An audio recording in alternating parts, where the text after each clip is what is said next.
Hello everyone, my name is Kumar वनीस। 7 जून को GPSC that is Gujarat public service commission का एग्जाम हुआ है। इसमें साइंस एंड टेक से काफी क्वेश्चंस पूछे गए। There are 30 questions related to science and tech. Of course I am telling science and technology, not science only. यानी फिजिक्स केमिस्ट्री बायोलॉजी का वेटेज नहीं है इसमें, ना के बराबर है। तो ज्यादातर question science and tech and related to current affair पूछा गया है।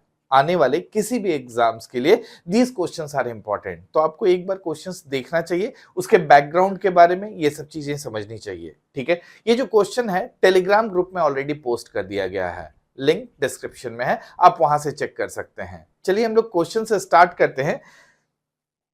The first question is about the ethanol blending. हाँ, एक और बात है, इसमें जो एक्चुअल क्वेश्चन नंबर है मैंने वही रहने दिया है। This is actually question number 3। Total 30 questions है। ठीक है, तो इसमें एक्चुअल क्वेश्चन नंबर के साथ ही हम लोग चल रहे हैं। तो पहला question related to ethanol blending है। ठीक है, चलिए हम लोग देखते हैं क्या है। This is consider the following statement regarding the technical aspects of the ethanol blending. यानी technical aspects of ethanol blending का बात कर रहा है। आपको याद होगा कुछ दिन पहले, आई थिंक फ्राइडे को, मैंने फ्लेक्स फ्यूल टेक्नोलॉजी पर भी एक वीडियो अपलोड किया था। अगर आप उस वीडियो को भी देखे होंगे तो भी क्वेश्चन इजीली बन सकता है। मतलब दिस इज एग्जाम के पहले चल रहा था और ये चल रहा है, इथेनॉल ब्लेंडिंग वाला चीज न्यूज हर जगह चल रहा है। तो इससे क्वेश्चंस आने का पॉसिबिलिटी ऑफ कोर्स था, वही पूछा है। E20 means a blend of 20% ethanol by weight in petrol. देखो, E20 means the blending of 20% ethanol, this is correct. ठीक है, E20 means blending of 20% ethanol, यहां तक करेक्ट है। लेकिन it is not by weight, it is by volume. ठीक है, तो यहां पर बाय वेट की जगह क्या होना चाहिए? This is by volume, not by weight. ठीक है, तो E20 का मतलब होता है this is 20% of ethanol by volume in petrol. ठीक है, तो ये स्टेटमेंट गलत हो जाएगा। वेट ऐसे भी याद रखिए, वेट की जगह हम लोग क्या बात करते हैं? वॉल्यूम का इन पेट्रोल। अभी न्यूज किसके बारे में चल रहा है? E85। ठीक है, वर्ल्ड एनवायरमेंट डे के दिन दिस E85 के बारे में बात हो रहा है। यानी 85% ऑफ इथेनॉल ब्लेंड का बात हो रहा है। ठीक है, हायर इथेनॉल ब्लेंड्स। अच्छा, एक और छोटा सा बात, पिछले वीडियो में कमेंट भी आया है कि हम लोग मोर देन 50% यूएस से इंपोर्ट करते हैं इथेनॉल। ठीक है, ये स्टेटमेंट आधा अधूरा है। हम लोग 50 नहीं, उससे ज्यादा परसेंट यूएस से इंपोर्ट करते हैं इथेनॉल का, लेकिन that is not for fuel purpose. Biofuel policy में साफ मेंशन किया गया है इंपोर्ट हम लोग नहीं कर सकते हैं। ठीक है, तो जो भी बायोफ्यूल में इथेनॉल का मिक्सिंग हो रहा है वो इंपोर्टेड इथेनॉल नहीं है, वो होम ग्रोन है। ठीक है, तो जो बाकी आप बोलोगे तो इंपोर्ट किस पर्पस से करते हैं? इथेनॉल का बहुत एरिया में यूज है, अब इंडस्ट्रियल पर्पस डिफरेंट इंडस्ट्रीज में यूज है, उन सब एरियाज का बात करता है कि ठीक है उसके लिए आप इंपोर्ट कर रहे हैं, ना कि बायोफ्यूल्स के लिए। चलिए आगे पढ़ लेते हैं।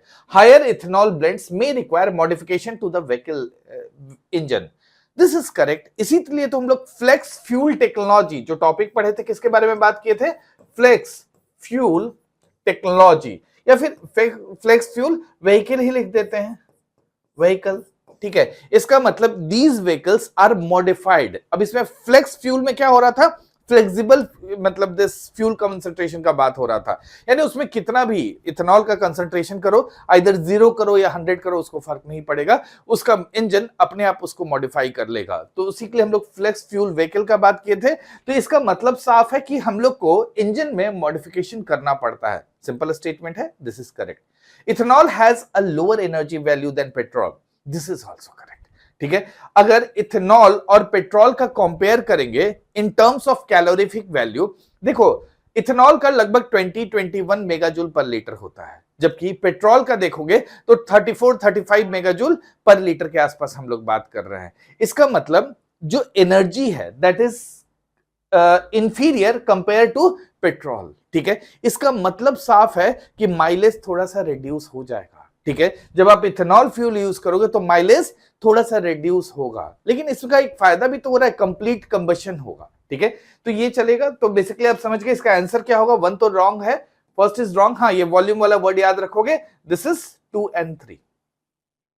ओके, इंपॉर्टेंट एरिया है, इससे बार बार क्वेश्चंस पूछा जा रहा है। अगर इसका सोर्स का बात करोगे तो हर जगह न्यूज में था, आप चाहे कोई भी पढ़ लो। बेसिकली पीआईबी में भी, मतलब नीति आयोग का एक इथेनॉल ब्लेंडिंग रिपोर्ट है, उसके बारे में भी बात किया हुआ है, सब में इस चीज का बात था। चलिए हम आगे बढ़ते हैं नेक्स्ट क्वेश्चन में। क्वेश्चन नंबर 11 जो सेकंड क्वेश्चन है, ये इलेक्ट्रोकेमिकल कोरोजन के बारे में क्वेश्चन पूछा है। एक बार देख लेते हैं हम लोग। Consider the following statement regarding electrochemical corrosion, यानी इलेक्ट्रोकेमिकल कोरोजन होता क्या है, इसके बारे में बेसिक क्वेश्चन है।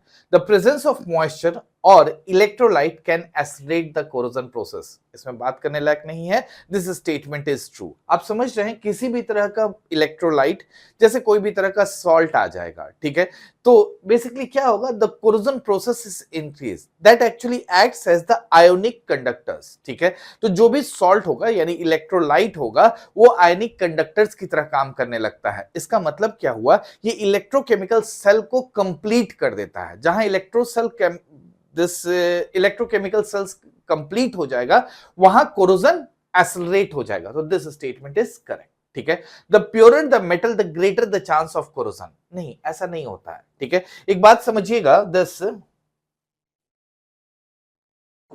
हम लोग क्या बोले, the purer the metal the greater the chance of corrosion, नहीं, जितना प्योरर मेटल उतना कम चांस है दैट इज कोरोजन का, ठीक है।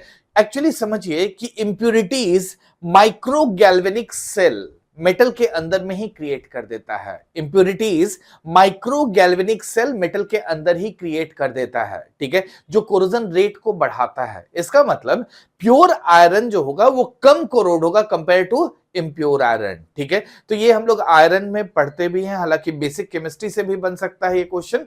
प्योर आयरन के बारे में हम लोग पढ़ते हैं, ठीक है। जैसे आप सुने होंगे cast iron, wrought iron. Wrought iron क्या है, this is purest form of iron होता है। पिग आयरन होता है, सबसे खराब टाइप का आयरन होता है, उसके बारे में हम लोग बात करते हैं। नेक्स्ट हम लोग क्या देख रहे हैं स्टेटमेंट में, this is galvanic corrosion can occur when two dissimilar metals are in contact with the each other. This is also correct, ठीक है, कि गैल्वेनिक कोरोजन कब होगा, जब दो dissimilar metals are in contact with each other. ये भी सही है, ठीक है। तो इसका मतलब दो डिसिमिलर मेटल्स जब कांटेक्ट में आएगा तो उसमें गैल्वेनिक कोरोजन इंक्रीज हो जाता है, ठीक है। तो इसका आंसर क्या हो जाएगा जी, 1 and 3 इज करेक्ट, ठीक है। तो ओनली 1 and 3। चलिए नेक्स्ट क्वेश्चन में चलते हैं। हम लोग थर्ड क्वेश्चन देख रहे हैं, which is question number 18, digital payment system के बारे में है। Which of the following statement regarding the digital payment system in India are correct. देखोगे तो सिंपल क्वेश्चन है, यूपीआई इनेबल्स यानी unified payment interface enables real time fund transfer between bank accounts. ये तो होता ही है, ठीक है। तो यूपीआई का काम ही क्या है, it enables the real time fund transfer between the bank accounts. इसलिए आप यूपीआई यूज करके एक अकाउंट से दूसरे अकाउंट में तुरंत ट्रांसफर कर सकते हैं। 24/7 सर्विस अवेलेबल है। वर्चुअल पेमेंट एड्रेस होता है एक, जिसको आप वीपीए, वर्चुअल पेमेंट एड्रेस को आप वीपीए वर्ड भी यूज करते हैं, उससे यहां ट्रांजेक्शन होता है। सही है ये, ठीक है। नेक्स्ट क्या है, digital payment eliminate the need for any physical infrastructure. ये कैसा बात कर रहा है जी, एनी फिजिकल इंफ्रास्ट्रक्चर का नीड नहीं होगा, तो फिर आप कैसे करोगे ट्रांजेक्शंस, कैसे करोगे? क्या आपको स्मार्टफोन नहीं चाहिए, या फिर इंटरनेट नेटवर्क नहीं चाहिए, या फिर सर्वर या ऐसा कोई डेटा सेंटर नहीं चाहिए क्या? तो एक्चुअली में यहां पर फिजिकल इंफ्रास्ट्रक्चर तो नीडेड है ही, ठीक है। तो ये basically digital payment eliminates the need for any physical this infrastructure, statement wrong है, ठीक है। Next QR codes. अच्छा, क्यूआर का मतलब जानते हैं ना, this is quick response codes. QR का मतलब क्या होता है, क्विक रिस्पॉन्स कोड। जो क्यूआर कोड हम लोग जनरली यूज करते हैं कहीं भी ट्रांजेक्शंस करने के लिए, QR code facilitate quick transactions without, इसका मतलब ही होता है क्विक रिस्पॉन्स कोड, ठीक है। Facilitate quick transactions without requiring card swapping machine. This is also correct. Card swapping machine का जरूरत ही क्या होता है, ठीक है। तो आप डायरेक्टली क्यूआर कोड से ट्रांसफर तो कर ही सकते हैं, बस आपको क्या चाहिए, दिस इज क्यूआर कोड चाहिए, मतलब दिस उस तरह का जो बना होता है क्यूआर कोड, उसमें आप डायरेक्टली स्कैन करके भी पेमेंट कर सकते हैं, उसका बात कर रहा है। तो दिस इज अगेन करेक्ट। तो स्टेटमेंट 2 यहां रॉन्ग हो जाता है, तो आंसर क्या हो जाएगा, दिस इज 1 and 3। चलिए नेक्स्ट क्वेश्चन में चला जाए। This is about LED technology. Why LED, that is light emitting diode technology, considered superior to traditional incandescent bulbs? जो हम लोग नॉर्मल बल्ब यूज करते हैं उससे ज्यादा अच्छा दिस एलईडी टेक्नोलॉजी क्यों है? ऑप्शंस देख लेते हैं। LED converts higher percentage of electrical energy into light rather than heat. This is correct, ठीक है। तो आपका जो पुराना वाला बल्ब था, जिसको आप बेसिकली इनकैंडेसेंट बल्ब जो बोलते हैं, उसको देखते हो बहुत ज्यादा हीट हो जाता है, ठीक है। अब देखिए कि समोसा ये सब के दुकान में भी, मतलब इस फूड को गर्म रखने के लिए भी वो इनकैंडेसेंट बल्ब वहां लगाया रहता है, because that produces heat also, ठीक है। तो मतलब वहां हीट प्रोड्यूस करता है। एलईडी में उतना हीट प्रोड्यूस नहीं होता है। 80 to 90% of electrical energy is converted into light in LED. 80 से 90% हीट जो है that is converted into light, और बेसिकली हीट में कन्वर्ट नहीं होता है, ठीक है। वहीं अगर उसका बात करो इनकैंडेसेंट बल्ब में, वहां 90% हम लोग बोलते हैं that is converted into heat, ठीक है। तो काफी ज्यादा वहां डिफरेंस आ जाता है इलेक्ट्रिकल एनर्जी के कंजम्पशन में। नेक्स्ट देखो, LED bulb, LEDs produces light through the heating of the metal filament. Metal filament वाला मतलब ये कहां चल रहा होता है? This is not about LED. ये किसके बारे में बात कर रहा है? जो नॉर्मल आप बल्ब का बात करते हो, इनकैंडेसेंट बल्ब का, उसमें bulb produces light through the heating of the metal filament, not LED, ठीक है। तो एलईडी फिर लाइट प्रोड्यूस कैसे करता है? ये इलेक्ट्रोल्यूमिनेसेंस से करता है। कैसे करता है? इलेक्ट्रोल्यूमिनेसेंस से करता है। आप बोलोगे इलेक्ट्रोल्यूमिनेसेंस क्या होता है?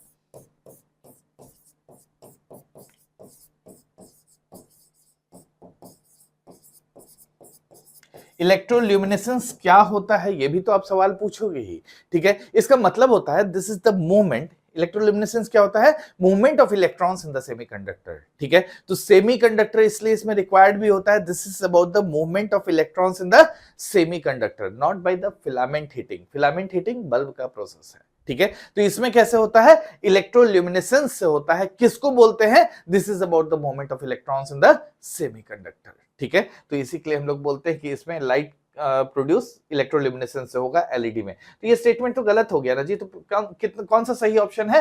दिस इज ए, यानी ओनली वन। चलिए नेक्स्ट क्वेश्चन में चले। This is about the vacuum packing, ठीक है। वैक्यूम पैकिंग में क्या बोल रहा है? Consider the following statement regarding the scientific aspect of vacuum packing, ठीक है। Humidity has no effect in the vacuum packing. कैसा बात कर रहा है जी? ह्यूमिडिटी होगा तो क्या होगा? मॉइस्चर कंटेंट इंक्रीज होगा। मॉइस्चर कंटेंट इंक्रीज होगा तो that will support the microbial growth. इसका मतलब गलत है। Oxidation reduction slows down due to the reduced oxygen content in the vacuum packing. This is absolutely correct. Oxidation reaction क्या होगा? कम होगा, बिकॉज वहां ऑक्सीजन प्रेजेंस नहीं होगा, ठीक है। तो हम लोग वैक्यूम पैकिंग करते भी इसीलिए हैं, ठीक है। अगर देखोगे तो प्रिजर्वेशन टेक्निक में ये भी आता है कि बेसिकली हम लोग को करना क्या है? ऑक्सीडेशन को, रिएक्शन को स्लो डाउन करना है टू सेव द फूड, मतलब डिग्रेडेशन ऑफ द फूड से बचने के लिए। सम एनएरोबिक, अब एनएरोबिक आ गया, इसका मतलब in the absence of air हो गया। Some anaerobic microorganism can grow even in the vacuum condition. This is also correct, ठीक है। अब एनएरोबिक बैक्टीरिया जो भी होगा या ऑर्गेनिज्म जो भी होगा, उसको ऑक्सीजन का तो जरूरत नहीं है। जैसे इसका एक बहुत कॉमन सा नाम आता है, दैट इज क्लोस्ट्रीडियम बोट्यूलिनम, ठीक है। आप शायद पढ़े भी होंगे बायोलॉजी में। This is clostridium botulinum. इसको बेसिकली आप देखोगे तो दिस इज एनारोबिक माइक्रोऑर्गेनिज्म है, बैक्टीरिया है, तो इसको तो जरूरत है नहीं। तो ये वैक्यूम कंडीशन में भी ग्रो कर जाता है, ठीक है। इसीलिए देखते हो वैक्यूम में होने के बावजूद हम लोग को फूड को रेफ्रिजरेशन भी प्रोसेस यूज करना होता है, यानी फ्रिज में रखना पड़ता है। क्यों? क्योंकि वैक्यूम के बावजूद देयर इज पॉसिबिलिटी कि वहां ग्रोथ हो जाए, तो उससे बचने के लिए हम लोग उसका रेफ्रिजरेशन यूज करते हैं, ठीक है। तो रेफ्रिजरेटर में रखते हैं। This is statement 2 and 3 which is correct, ठीक है। चलिए नेक्स्ट क्वेश्चन में चलें। This question is about the PNG and LPG. अच्छा, पीएनजी एलपीजी जानते तो हैं, चलिए देख लेते हैं, साथ में बात कर लेंगे। Consider the following statement regarding the comparison between PNG, that is pipe natural gas. Pipe natural gas जो घरों में सप्लाई किया जाता है फॉर द फूड मेकिंग, ये बेसिकली कंस्टिट्यूएंट इसका क्या होता है? Methane. And LPG liquefied petroleum gas, जो आप सिलेंडर्स यूज करते हैं, इसका बेसिक कंस्टिट्यूएंट क्या होता है? Propane and butane. आप बीपी से ही याद रखिए, butane and propane, because percentage of butane is greater than propane, ठीक है। तो इसमें क्या होता है? ब्यूटेन एंड प्रोपेन, ठीक है। चलिए पहला स्टेटमेंट देखते हैं। पीएनजी यानी pipe natural gas is lighter than air and therefore spreads upward in case of leakage, whereas LPG is heavier than air and therefore collects near the ground. This statement is correct. अब बोलोगे क्यों, ऐसा कहां आप देखे हो? ठीक है, ये आप देखे भी होगे, जैसे दिल्ली सब में बस भी देखते हो, मतलब हम लोग जो व्हीकल यूज करते हैं उसमें हम लोग सीएनजी यूज करते हैं। CNG is lighter than air, यानी natural gas in fact is lighter than air, यानी methane is lighter than air. इसका मतलब क्या है कि जब भी लीकेज होगा ये अपने आप ऊपर चला जाता है, ठीक है। वहीं एलपीजी जब लीक होगा, this is heavier than air, इसलिए देखते हो घर में भर जाता है, आपको खिड़की विड़की खोलना होता है, उस तरह का बात करते हो। तो नेचुरल गैस सेफ है, यूज करने में सेफ है, ठीक है, क्योंकि जब भी लीक होगा ये लाइटर देन एयर है, ऊपर चला जाएगा। वहीं एलपीजी में ऐसा नहीं होता है, वो हेवियर देन एयर है और वो रह जाए, मतलब सेटल डाउन हो जाता है नीचे, ठीक है। अगर कंपैरिजन करोगे तो बेसिकली हम लोग लगभग 1.5 से 2 गुना हेवियर बोलते हैं इसको, दिस एलपीजी को, ठीक है। तो ये स्टेटमेंट सही है। PNG always provide more energy per unit weight than LPG, नहीं ऐसा नहीं है, ठीक है। अगर पर यूनिट वेट का बात कर रहा है तो कंपेरेबल ही होता है। इनफैक्ट एलपीजी को ही हम लोग ज्यादा मानते हैं, ठीक है, कि एलपीजी के पास हायर कैलोरीफिक वैल्यू होता है, ऐसा हम लोग मानते हैं।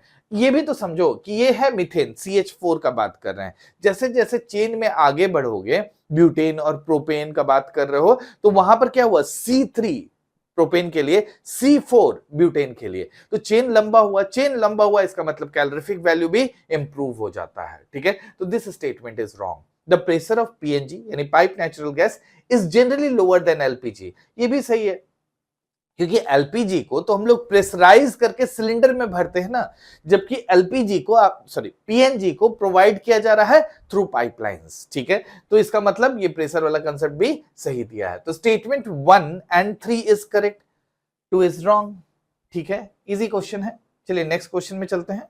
This is about the blood pressure measurement, simple biology का क्वेश्चन है ये। Consider the following statement regarding the process of measuring blood pressure, ठीक है। तो ब्लड प्रेशर मेजर करने का बात कर रहा है। अच्छा, हम आपको शुरू में भी बोले थे कि साइंस एंड टेक से रिलेटेड ज्यादा है, साइंस एंड टेक से रिलेटेड ज्यादा है। कुछ क्वेश्चंस तो पूछा ही है, मतलब जैसे अभी हम लोग फ्यूल का बात किए, दिस इज केमिस्ट्री, ये बायोलॉजी से है। आगे देखिएगा तो स्पेस टेक्नोलॉजी, डिफेंस, इन सबसे भी काफी क्वेश्चन है। चलिए हम लोग वापस आ रहे हैं। Consider the following statement regarding the process of measuring blood pressure, ठीक है। The arm should be kept below the level of heart while measuring blood pressure। अगर कभी ब्लड प्रेशर मेजर भी करवाए होगे तो पता होगा कि आर्म को लेवल पे रखते हैं, ना कि नीचे, ठीक है। ऐसा थोड़ी तो हार्ट से नीचे रख लो, सोए उसको नीचे करके बेसिकली आप ये ब्लड प्रेशर मेजर कर रहे हैं, नहीं। That should be kept, arm should be kept at the level of the heart, not below, ठीक है। तो ये गलत है। Systolic pressure is always higher than diastolic, ठीक है। सिस्टोलिक और डायस्टोलिक हम लोग कैसे याद करते हैं? सिस्टोलिक मतलब कॉन्ट्रैक्शन, सिस्टोलिक मतलब कॉन्ट्रैक्शन। जब कॉन्ट्रैक्शन होगा तो प्रेशर ज्यादा होगा ना जी, ठीक है। कॉन्ट्रैक्शन होगा तो प्रेशर ज्यादा होगा। ऐसे भी याद रखे थे हम लोग, सिस्टोलिक सिकुड़ना, सिस्टोलिक सिकुड़ना, ठीक है। और डायस्टोलिक रिलैक्स होना, डायस्टोलिक रिलैक्स होना। तो बेसिकली जो ये ब्लड प्रेशर में बोलते हो 120/80 mm ऑफ Hg, ये क्या है? ये 120 क्या है? दिस इज सिस्टोलिक, एंड 80 क्या है? दिस इज डायस्टोलिक, ठीक है। तो डायस्टोलिक में हार्ट रिलैक्स होता है, वहीं सिस्टोलिक में हार्ट सिकुड़ता से। सिकुड़ना और सिस्टोलिक एक जैसा वर्ड है, इसलिए याद करते हैं हम लोग, अदरवाइज कॉन्ट्रैक्शन वर्ड यूज करते हैं। तो this statement is of course correct. Blood pressure can change at different times during the day, ठीक है। ब्लड प्रेशर का फ्लक्चुएशंस तो होता ही है जी, ड्यूरिंग स्ट्रेस बोल सकते हो, आप फिजिकल एक्टिविटी कर रहे हो तो भी ब्लड प्रेशर चेंज होगा, ठीक है। तो डिफरेंट टाइम्स में इट कैन चेंज, ठीक है। तो ब्लड प्रेशर चेंज होता है। दौड़ के जाओगे अचानक से, कभी देखिए होगी ब्लड प्रेशर दौड़ के भाग के गया कहीं और आपका ब्लड प्रेशर मेजर कर रहा है, नहीं, ज्यादा आएगा, ठीक है। कभी आप एकदम टेंशन में हो, ब्लड प्रेशर ज्यादा हो जाएगा, ठीक है। उतना टेंशन में मत रहा कीजिए। This is about the firewall. Firewall क्या करता है? हम लोग कंप्यूटर यूज करते हैं, पता ही होगा। Removes virus from the computer. अच्छा, वायरस रिमूव करने का काम किसका है जी? दिस इज एंटीवायरस, ठीक है। तो रिमूव्स वायरस फ्रॉम कंप्यूटर ये नहीं है, दिस इज एक्चुअली एंटीवायरस जो रिमूव करता है। Filters data coming and going in the network, ये सही है, ठीक है। तो फायरवॉल क्या करता है? This filters the data coming and going in the network. Actually समझने का कोशिश करो, फायरवॉल जो है that creates a barrier between the trusted this internet network और अनट्रस्टेड आपका जो एक्सटर्नल नेटवर्क होता है उस पर बेसिकली ये बेस्ड होता है। यानी ट्रस्टेड और अनट्रस्टेड जो नेटवर्क्स होता है उसको डिफरेंशिएट करता है। तो इसलिए बोल रहे हैं incoming filter data coming and going to the network, बस इसका काम यही है, फायरवॉल का काम यही होता है, ठीक है। तो इनकमिंग और आउटगोइंग डेटा को दिस मेंटेन करता है। Creates backup of data, data का बैकअप सॉफ्टवेयर क्रिएट करता है, ना कि ये, ठीक है। तो इसका आंसर तो बी हो चुका है। ऑटोमेटिकली इनक्रिप्ट्स ऑल फाइल को इनक्रिप्ट करने का काम इंक्रिप्शन सॉफ्टवेयर का है। फाइल को इनक्रिप्ट करने का काम इंक्रिप्शन सॉफ्टवेयर का है, ना कि फायरवॉल का, ठीक है। तो चलिए नेक्स्ट क्वेश्चन में चल रहे हैं। इजी सा क्वेश्चन था। This question is about the nuclear energy program. ठीक है, तो न्यूक्लियर एनर्जी से रिलेट कर रहा है। चलिए, न्यूक्लियर एनर्जी प्रोग्राम तो आप जानते हैं कि तीन स्टेज में हम लोग बात करते हैं, stage 1, stage 2, stage 3। Stage 1 is about uranium, stage 2 is about plutonium and stage 3 is about thorium। Thorium से और एग्जाम्स भी बहुत सारा क्वेश्चंस पूछ चुका है, जैसे थोरियम मतलब 25% ऑफ द वर्ल्ड रिजर्व, यानी आप बोल सकते हो 1/4 of the world reserve of the thorium is in India. Monazite sand में मिलता है। मोनोजाइट सैंड अप्रोक्सीमेटली लगभग सारे कोस्टल एरियाज में है, नॉट ऑल, लगभग सारे कोस्टल एरियाज में है, नॉट ऑल कोस्टल मतलब स्टेट्स। ये क्वेश्चन यूपीएससी ऑलरेडी पूछा हुआ है, वही बात कर रहे थे। चलिए, ऑलरेडी इस पे आ जाते हैं हम लोग। India 3 stage nuclear program is centered on plutonium based fast breeder reactor. This is correct. ठीक है, इंडिया 3 स्टेज, पहला stage uranium based, second stage plutonium based and third stage is the thorium based. जो stage 1 होता है that is uranium based होता है, उसका by product मतलब वेस्ट प्रोडक्ट बोल सकते हो, क्या निकलता है, दैट इज प्लूटोनियम। और plutonium is the fuel for second stage. ठीक है, और इसी को सेकेंड स्टेज को हम लोग क्या वर्ड यूज करते हैं, फास्ट ब्रीडर रिएक्टर। इसका मतलब क्या होता है फास्ट ब्रीडर रिएक्टर टेक्नोलॉजी में, मतलब it produces more fuel than it burns. ठीक है, तो it produces more fuel than it burns. ठीक है, तो इसका फीचर्स है, तो ये सही है। India 3 stage nuclear program is centered on plutonium based fast breeder reactor. The thorium based advanced heavy water reactor, ये भी सही है। अलग से भी क्वेश्चन हम पूछ सकते हैं कि थोरियम बेस्ड रिएक्टर का किस पर बेस्ड होता है, that is advanced heavy water reactor is the main component of India's third stage. अभी हम आपसे बात किए कि basically first stage uranium, second plutonium and third thorium. Kaiga atomic power station house says India's first indigenous pressurized heavy water reactor। देखो, Kaiga is based on the PHWR, that is pressurized heavy water reactor पर based है, but it is not the first indigenous। ठीक है, indigenous का बात करोगे तो that comes to the Rawat भाटा। रावत भाटा कहाँ है, राजस्थान में। रावत भाटा कहाँ है, राजस्थान में, that is the first। This is not Kaiga, that should be Rawat भाटा।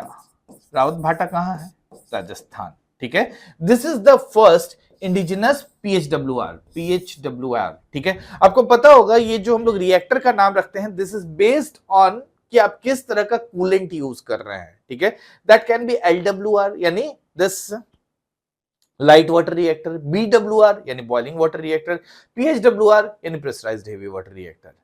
चलिए नेक्स्ट क्वेश्चन में चलते हैं। Next question is about the glycaemic index. अच्छा, वर्ड ग्लाइसेमिक इंडेक्स यूज किया। ग्लाइसेमिक इंडेक्स जो वर्ड होता है, एक स्केल का बात कर रहा होता है। This is on the 0 to 100 scale. ठीक है, 0 to 100 हम लोग बात कर रहे होते हैं। ये एक्चुअली में कार्बोहाइड्रेट कंटेनिंग जो फूड होता है, जो भी आप फूड कंज्यूम कर रहे हो जिसमें आपका कार्बोहाइड्रेट है, उसको कंपेयर कर रहा है कि कितना जल्दी वो आपके ब्लड शुगर में मिल जाता है। ठीक है, तो ब्लड शुगर का लेवल कितना जल्दी इंक्रीज करेगा उसका बात कर रहा होता है। समझ में आया? इसी के लिए हम लोग वर्ड यूज करते हैं ग्लाइसेमिक इंडेक्स। चलिए क्वेश्चन देख लेते हैं।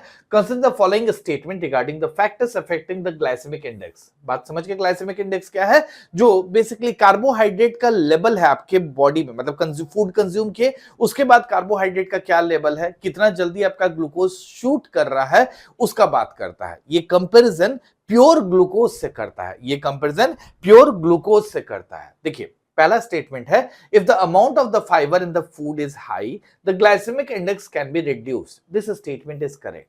ठीक है, जब आप अमाउंट ऑफ फाइबर को इंक्रीज करते हैं तो ग्लाइसेमिक इंडेक्स रिड्यूस हो जाता है। इसका मतलब वो बॉडी में क्या होगा, मतलब दिस जो उसका ग्लूकोज है वो धीरे धीरे एब्सॉर्ब होगा। ठीक है, इसलिए आप बोलते हो ना, एक्चुअली जो वोल ग्रेन ब्रेड खाते हो, ठीक है, और एक व्हाइट ब्रेड, दो तरह का आता है। अब खुद समझ लें कि वोल ग्रेन ब्रेड का ग्लाइसेमिक इंडेक्स कम होता है compare to that white bread. ठीक है, तो उसी का बात कर रहा है। If the food is processed further its glycaemic index can be increase. हाँ, जो प्रोसेस्ड फूड है उसका ग्लाइसेमिक इंडेक्स इंक्रीज हो जाता है। ठीक है, उसका ग्लाइसेमिक इंडेक्स इंक्रीज हो जाता है। फूड प्रोसेसिंग में क्या होता है, ये बात समझिए। फूड प्रोसेसिंग में क्या होता है, that actually breaks down the starch and fibre. जब स्टार्च और फाइबर को ब्रेक डाउन कर देगा तो उसका ग्लाइसेमिक इंडेक्स इंक्रीज हो जाएगा। तो प्रोसेस्ड फूड का ग्लाइसेमिक इंडेक्स ज्यादा होता है। Fat in the food always speed up the absorption of glucose. नहीं, फैट जो फूड में होता है that actually reduces the absorption of glucose. तो ये स्टेटमेंट गलत है। Fat in the food actually reduces the absorption of this glucose. Clear है? तो ये बेसिकली रिड्यूस करने का काम करता है, ना कि इंक्रीज करने का। तो ये गलत है स्टेटमेंट। तो आंसर क्या हो जाएगा जी? This is 1 and 2। चलिए नेक्स्ट क्वेश्चन पर चलें। क्वेश्चन है, which of the following initiatives are primarily aimed at strengthening the digital governance and digital public infrastructure in India. Simple सा क्वेश्चन है। Digital India, Aadhaar, UPI. Digital India आप जानते ही हैं। Digital India actually में देखोगे दिस वाज लॉन्च इन 2015। ठीक है? तो डिजिटल इंडिया क्या है? E governance, digital infrastructure, digital services, इन सब को कवर कर रहा होता है। That is digital India. Aadhaar आप जानते हैं, this is 12 digit biometric based unique identification system है। अब इसका जरूरत कहां है? अगर समझोगे तो आधार क्या है? This is actually digital platform पर या डिजिटल पब्लिक इंफ्रास्ट्रक्चर में आइडेंटिटी वेरिफिकेशन का एक बेसिक तरीका बन चुका है। तो आधार भी उसको इनेबल कर रहा है। यूपीआई के बारे में हम लोग अभी भी बात कर चुके हैं। क्वेश्चन ऑलरेडी यूपीआई से पूछ चुका है। मतलब आप दिस डिजिटल ट्रांजैक्शंस का बात कर रहे हैं। तो इसका मतलब क्या हो गया? ऑल 3 आर करेक्ट, यानी डी आंसर होगा। चलो नेक्स्ट क्वेश्चन पे चल रहे हैं। Next question is about India's semiconductor mission. Of course ये न्यूज में रहा है। सेमीकंडक्टर मिशन आपको पता है, दिस इज इंपॉर्टेंट। आने वाले किसी भी एग्जाम में इससे क्वेश्चंस आने का पॉसिबिलिटी रहेगा ही रहेगा। India semiconductor mission. ठीक है? इंडिया सेमीकंडक्टर मिशन अगर देखोगे तो दिस इज 76,000 करोड़ का एक मिशन का बात कर रहा है, जो माइटी के अंदर आता है। That is ministry of electronics and information technology, उसका बात हो रहा है। ठीक है? Consider the following statement. The ISM is established as an independent business division within Digital India Corporation to build a semiconductor and display ecosystem। देखो ये बात बिल्कुल सही है। ठीक है? कि दिस ISM is established। ठीक है? तो ये सही है। इसी में 76,000 करोड़ का बात हुआ है। ये सेमिकॉन इंडिया प्रोग्राम जो है उसके लिए, तो ये सही है। The mission aims to transition India's role from a traditional consumer of semiconductor to significant producer। वही तो एम ही रहेगा, क्योंकि हम लोग ज्यादातर क्या अभी मतलब सेमीकंडक्टर डिपेंडेंट हैं, तो हम लोग कंज्यूमर हैं। फाइनल एम क्या रहेगा? कि हम लोग उसको बनाना चालू करें। And integrated participant in the global semiconductor value chain. This is again correct. Answer क्या हो जाएगा? This is 2। सिंपल क्वेश्चन है। सेमीकंडक्टर का बेसिक बात भी पढ़ोगे तो इसमें बात करता है। ठीक है? हम लोग बेसिक एम क्या रख रहे हैं कि पूरा हम लोग मतलब पूरा प्रोसेस हम लोग प्रोड्यूसर, सिग्निफिकेंट प्रोड्यूसर बन जाए। जैसे आप बोलते हो ना, असेंबली, टेस्टिंग, मार्केटिंग, पैकेजिंग, सब कुछ इसमें कवर करने का बात कर रहा है इस प्रोग्राम में। तो in this India semiconductor mission important topic है। चलो नेक्स्ट क्वेश्चन देख लें। नेक्स्ट इज अबाउट भाविनी। न्यूक्लियर प्रोग्राम से अगेन क्वेश्चन है। ठीक है? What is the unique significance of the भाविनी? भाविनी का यूनिक सिग्निफिकेंस पूछ रहा है। भाविनी का फुल फॉर्म आप जानते हैं, Bharatiya Nabhikiya Vidyut Nigam limited, enterprise in India energy sector. अच्छा एक बात बताओ, भाविनी के बारे में पहले बेसिक बात समझ लो। भाविनी 2003 का बात चल रहा है। भाविनी 2003 का बात चल रहा है। ये फास्ट ब्रीडर रिएक्टर के लिए ही लाया गया था, यानी सेकेंड स्टेज के लिए यूज किया, मतलब ऐसा कंपनी बनाया गया था। देखो पहला कंपनी हम लोग बात करते हैं एनपीसीआईएल का, that is nuclear power corporation of India limited. Stage 1 को कौन देख रहा है?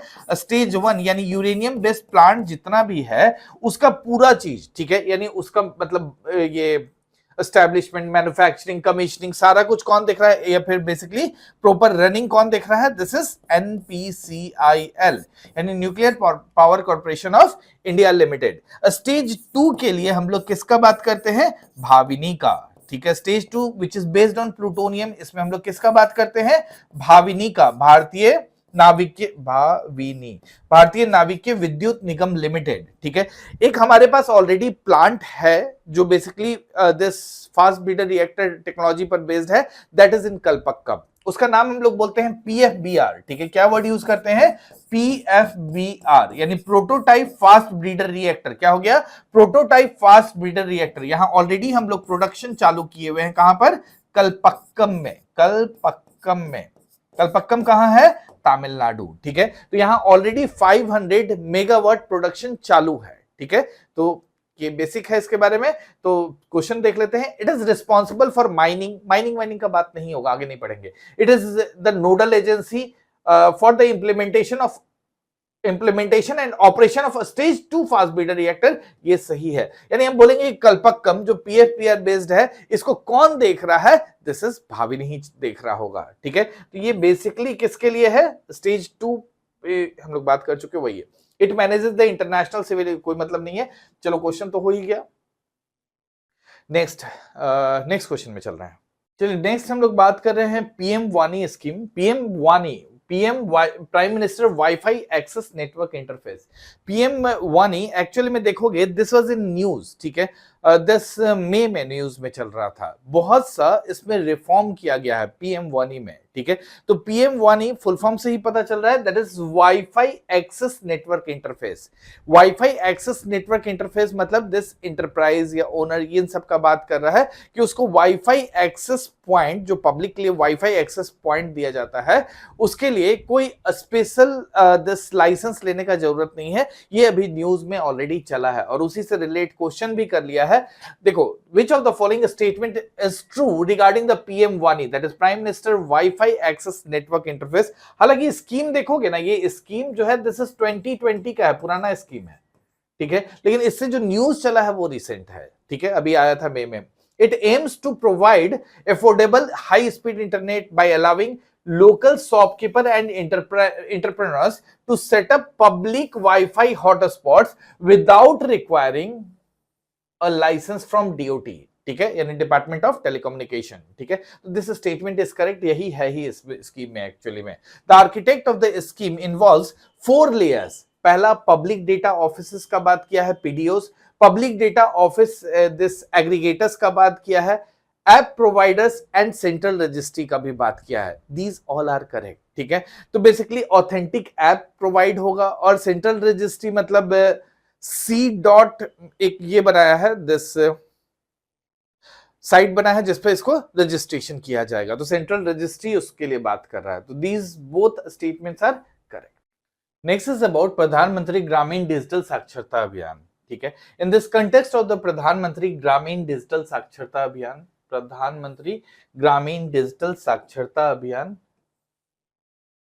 Consider following statement. देखो, ये प्रधानमंत्री ग्रामीण साक्षरता अभियान जो है, this is about the digital literacy in the rural areas. Special target किया है 14 से 60 ईयर के एज ग्रुप को, और उसके अलावा भी कुछ टारगेटिंग है, उसी से क्वेश्चन है। The scheme primary goes to make the at least one person in every rural household digitally literate, specifically targeting the age group of 14 to 60 years. This is correct, ठीक है। To bridge the digital divide, the scheme gives priority to non-smartphone users, Antyodaya households and college dropout from the marginalized community। ये भी सही ही है statement, क्योंकि कुछ areas को target किया है जिसमें इसके बारे में बात किया हुआ है, ठीक है। ऐसे और भी इसका है कि बेसिकली बीपीएल फैमिलीज का अलग से बात किया है, तो ठीक है, अंत्योदय में बात कर सकता है उसका। दिस वुमेन का भी बात किया है, डिफरेंटली एबल्ड का भी बात किया है, तो उन सब का भी इसमें आता है, ठीक है। तो इसका आंसर क्या होना चाहिए? This is both 1 and 2। This question is about DRDO and missile program, यानी IGMDP, this integrated guided missile development program के बारे में पूछा है। Which of the following statement regarding DRDO and India's missile program are correct? अच्छा, India का missile development program तो जानते हैं ना, यही है integrated guided missile development program, ठीक है। 1983 में लॉन्च होता है। This is launched in 1983 under the leadership of doctor APJ Abdul Kalam. इसलिए डॉक्टर APJ अब्दुल कलाम को आप क्या बोलते हैं? मिसाइल मैन, ठीक है। तो ये जो लॉन्च हुआ है, इसमें 5 मिसाइल सिस्टम का बात हुआ था, ठीक है। हम लोग पटना करके याद रखते हैं, एग्जाम में मेंस में लिखिएगा मत पटना, उसमें पूरा नाम लिखते हैं। ये जस्ट निमोनिक है याद रखने के लिए। दैट इज पृथ्वी, अग्नि, त्रिशूल, नाग और आकाश। पृथ्वी, अग्नि, त्रिशूल, नाग और आकाश, ठीक है। तो उसके बारे में बात किया हुआ है। तो क्या है, क्वेश्चन पढ़ लेते हैं इसमें। DRDO is responsible for development of indigenous missile system under the integrated guided missile development program. This is correct, ठीक है। ईयर भी मान के रखिए कौन सा है। दिस इज 1983, पटना से याद रखिएगा। इसमें पृथ्वी, अग्नि, त्रिशूल, नाग और आकाश का हम लोग बात किया है, under the leadership of doctor APJ। The Prithvi missile is short range ballistic missile, ये भी बात सही है। लेकिन जानते हो, पृथ्वी का तो वर्जन ही चेंज कर चुका है, पृथ्वी का डिफरेंट वर्जन हो चुका है, ठीक है। तो ये भी सही है, ये भी सही है, ठीक है, स्टेटमेंट सही है। पृथ्वी का डिफरेंट वर्जन के लिए यूज कर दिया है, आर्मी, नेवी और एयरफोर्स सबके लिए अपना अपना यूज कर रहा है, ठीक है। तो बेसिकली शॉर्ट रेंज था, उसका मल्टीपल पर्पस यूज हो रहा है। The Agni series is primarily surface to air missile. Surface to air कैसे हो जाएगा जी? अग्नि सीरीज क्या है? Surface to surface. रिसेंटली हम लोग क्या लॉन्च किए हैं? अग्नि 5, ठीक है। अग्नि 5 से यूपीएससी में क्वेश्चन भी आया हुआ है, ठीक है। तो बेसिकली ऐसे तो क्वेश्चन अग्नि 4 से भी आया हुआ है, ठीक है। अग्नि के बारे में, अग्नि 5 के बारे में एक लाइन सुनो। अग्नि के 5 के बारे में बात करके आगे बढ़ जाना अपने आप में सही नहीं है। अग्नि 5, ठीक है, इसके बारे में बात करना जरूरी हो जाता है। जैसे अग्नि 5 का आपका क्या होगा, से पहले हम लोग इसका आईसीबीएम का बात करते हैं। This is intercontinental ballistic missile. Intercontinental ballistic missile का मतलब क्या होता है? जिसका रेंज 5000 से ऊपर होता है। अग्नि 5 का रेंज 55 100 यानी 5500 किलोमीटर से ऊपर है, ठीक है। तो ये हमारा पहला, हम लोग आईसीबीएम की कैटेगरी में आ गए हैं। अग्नि 4 तक आईसीबीएम कैटेगरी में नहीं थे। ये MIRV है, ठीक है, यानी multiple independently re entry vehicle. यानी जब सरफेस टू सरफेस वॉर करेगा तो ये क्या है आपका? इंडो एटमॉस्फेयर है, ये है एक्सो एटमॉस्फेयर, ठीक है। तो जब मिसाइल जाएगा तो ये कहां गया? एक्सो, दोबारा किस में आया? इंडो, ठीक है। तो री एंट्री इसके लिए यूज करता है, multiple independently re entry vehicle. Re entry समझ गए? इंडिपेंडेंट व्हीकल्स, इसका मतलब क्या होता है? मल्टीपल टारगेट को कर सकता है एक साथ, ठीक है। तो इसको क्या बोलोगे? Multiple independently re entry vehicle. यानी जब वो एंटर करता है तो मल्टीपल एरिया में एक साथ टारगेट करके उसको डिस्ट्रॉय कर सकता है। इसके लिए हम लोग MIRV टेक्नोलॉजी का बात करते हैं। तो अग्नि 5 से तो क्वेश्चंस रहता ही है। The Agni series is primarily the surface to surface missile, not surface to air. Surface to air का एग्जांपल मालूम है ना? आकाश है, ठीक है। जो हम लोग पटना में किसका बात किए? आकाश, उसका बात कर सकते हो। बराक है, ठीक है। तो these are surface to air. Clear है? चलिए नेक्स्ट चलते हैं। तो आंसर क्या हो जाएगा जी इसका? 1 और 2। नेक्स्ट चलते हैं। Next is about the green propulsion. चलिए इसको हम लोग नेक्स्ट में देख लेते हैं, एक और पार्ट कर लेंगे क्योंकि काफी क्वेश्चंस अभी भी बचा हुआ है, ठीक है। तो नेक्स्ट में कर लेते हैं, वीडियो काफी लंबा हो जाएगा। चलिए, थैंक यू।